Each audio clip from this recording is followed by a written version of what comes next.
Školský klub detí si pripravil pred Vianocami rôzne krásne výrobky, ktoré pripravili šikovné ruky vychovávateľiek a detí.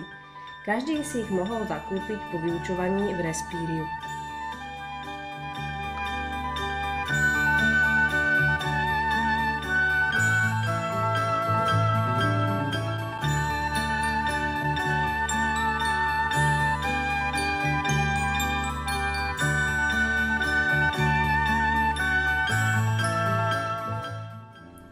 Pre deti boli pripravené vianočné tvorivé dielničky v jedálni školy.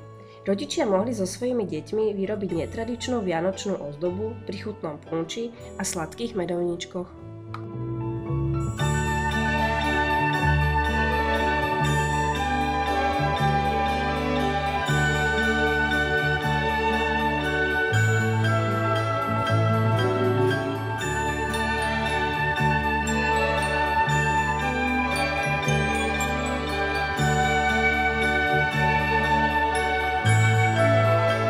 Vianočná besiedka bola vyvrcholením vianočných akcií školského klubu detí 1. stupňa. Pani učiteľky a vychovávateľky pripravili so svojimi žiakmi pestrý program.